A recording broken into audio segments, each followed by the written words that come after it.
It's moving forward. It's not. A lot of this back and forth has Californians unsure where high-speed rail is going. Tonight we've learned of yet another hiccup. Now a Sacramento judge found the agency running the project is violating a voter-approved law, leading many to speculate that the project is all but dead.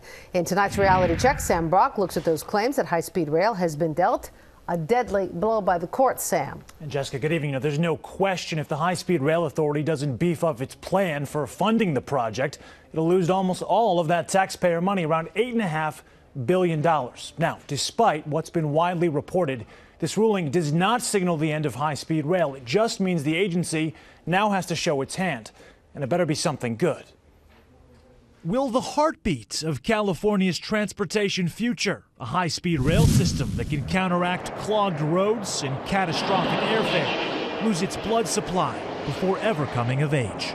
High-Speed Rail Authority CEO Jeff Morales says despite recent court developments that could snatch away billions in taxpayer-approved funds, high-speed rail, he says, is here to stay. We're in compliance with 1A. We will be in compliance with 1A. We will be able to get to bonds. We're going to go through whatever processes we have to in order to access them. The 1A is short for Prop 1A, the mega measure passed by voters in 2008 that delivered nearly $10 billion in bonds for high-speed rail, pending some fine print, like this section asking the Rail Authority for a detailed funding plan that identifies, quote, the sources of all funds to be invested in the corridor or usable segment thereof.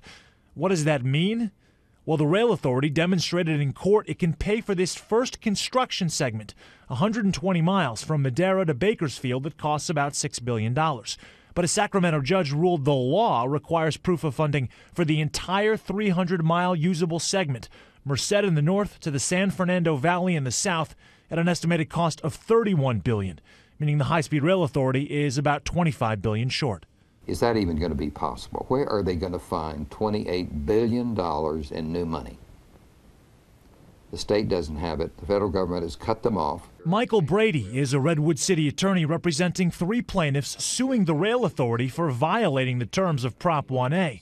Brady says the judge has already ruled in his client's favor. And in some respects, he's right. Judge Michael Kenney writes in a recent ruling, quote, the court concludes that the authority abused its discretion by approving a funding plan that did not comply with the requirements of the law, specifically the identification of the sources of all funds to be invested in the initial operating segment and necessary environmental clearances. But this isn't the whole story either. The opponents of the project specifically asked the court to stop the project. They asked the court to invalidate the appropriation, to invalidate the contracts that we have entered into as a result of the appropriation.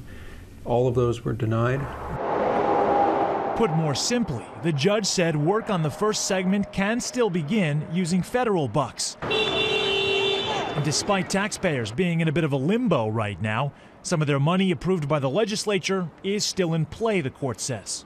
The California state legislature authorized the use of about half of those taxpayer bond funds. It's been done. They've authorized it, green-lighting the project here in California. The problem is that the High-Speed Rail Authority now has to figure out what legal requirements it needs to meet to be able to actually sell those bonds and then use the proceeds. Can that be done? The governor and the administration of the high-speed rail would have to come back, as I foresee it, to the legislature for additional appropriations. And I don't see it. When I look at our budget, we're doing much better, but we have a lot of needs. State Senator Mark DeSaulnier supports high-speed rail in theory, but flipped his vote when asked, where will the authority come up with all this extra money? He says it won't be from state coffers. But Morales says high-speed rail doesn't need a gold mine either.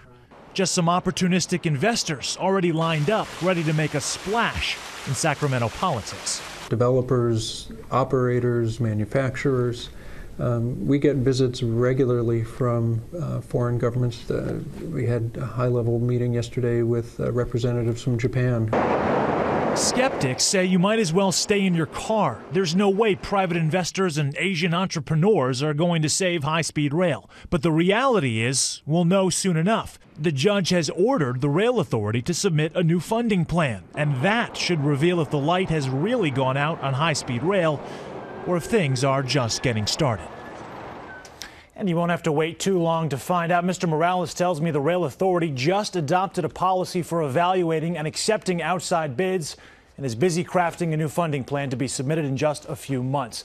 Then we'll know what cards the agency is really holding. High-speed rail lives another day for now. I'm Sam Brock. That's today's Reality Check. Back to you. Thanks, Sam.